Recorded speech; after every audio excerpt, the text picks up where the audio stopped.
এখন আমি একটা একটা করে কাঁকড়া পরিষ্কার করব। তো যদিও রেডি টু কুক করা, তবুও তারা কিভাবে পরিষ্কার করছে আমি জানি না। আমি এরকম একটা ব্রাশ নিয়ে সেগুলো খুব সুন্দর করে পরিষ্কার করে নিতেছি। আমি আর কি নিজেরটা নিজের মতো করে পরিষ্কার করে নিতেছি।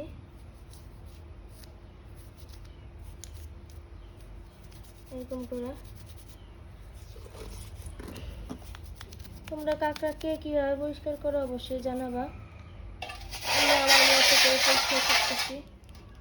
তো এই পরিষ্কার করা হলে এই যে এদিকে একটা বলে রাখবো।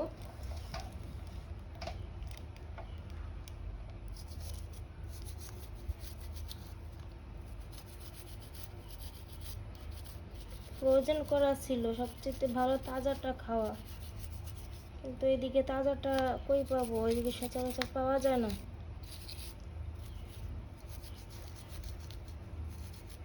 কেউ ভাইবো না এটা ইউজ করা ব্রাশ, এটা একদম ফ্রেশ একটা ব্রাশ, নতুন ব্রাশ।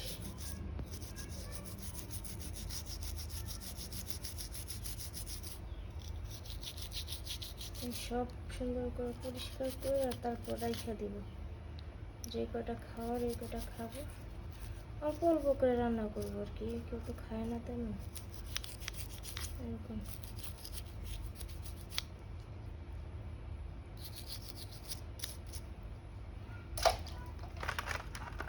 দেখছো কত ময়লা। এই যে গিলুটা একটা বাটিতে নেওয়া দরকার ছিল।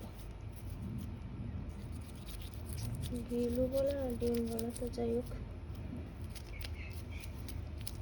যতটুকু থাকে আর কি।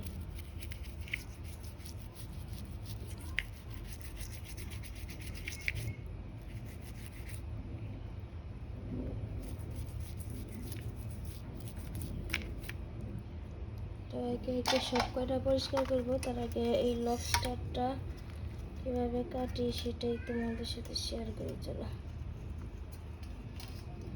এটা কেঁচি দিয়ে কি কাটা যাইব? আমার কেঁচি নষ্ট না হলে এই পাগুলো ফেলাই দিব।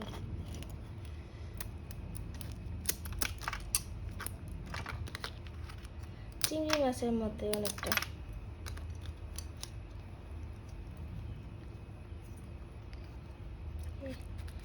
প্রচুর পরিমাণে শক্ত, এটা কেঁচি দিয়ে কাটা অসম্ভব। ও আসছে, এই যে আমার চিংড়ি মাছের মতো, দেখছো?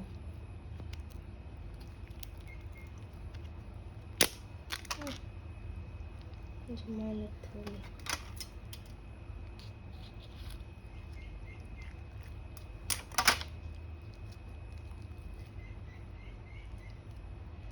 গিলু আছে, যদি ফ্রোজেন করা তো তাই আমি সব নিব না, এগুলা গিলু তাজা এলো একটা কথা ছিল।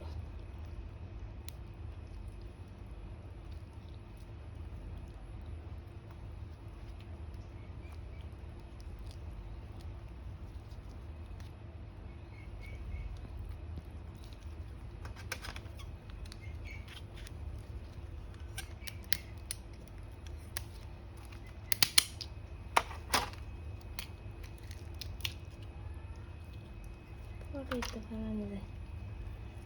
ফ্রোজেন করা মাছ এই কারণে কিনতে হয় না।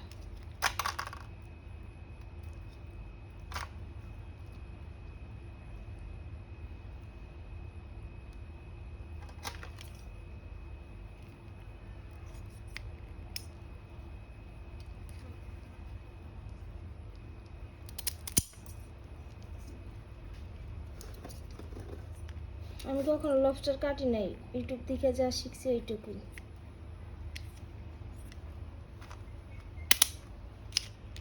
লবস্টার কাটবো কি, দেখিই তো নাই কখনো।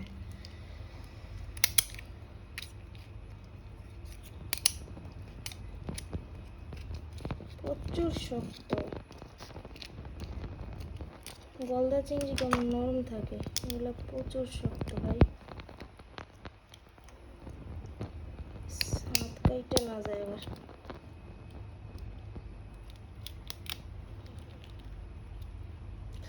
হাতে দিয়ে দেবে। কুসাটা ছিঁড়াইছি।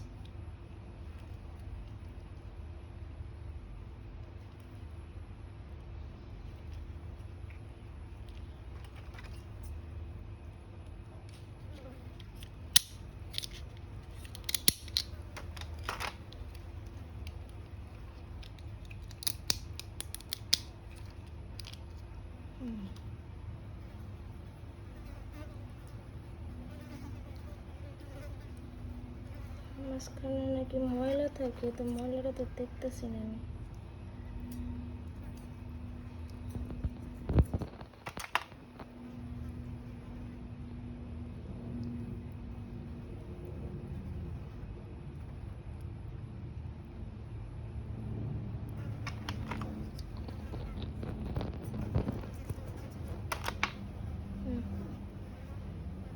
তেমন ময়লা নাই, ময়লা সব মাথায় চলে গেছে। এই যে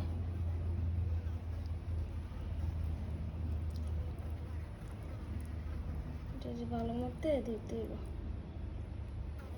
তো তোমাদের সাথে সবগুলা রেডি কইরা তারপর কথা বলতেছি, ভিডিওটা অনেক লম্বা হয়ে যেতেছে।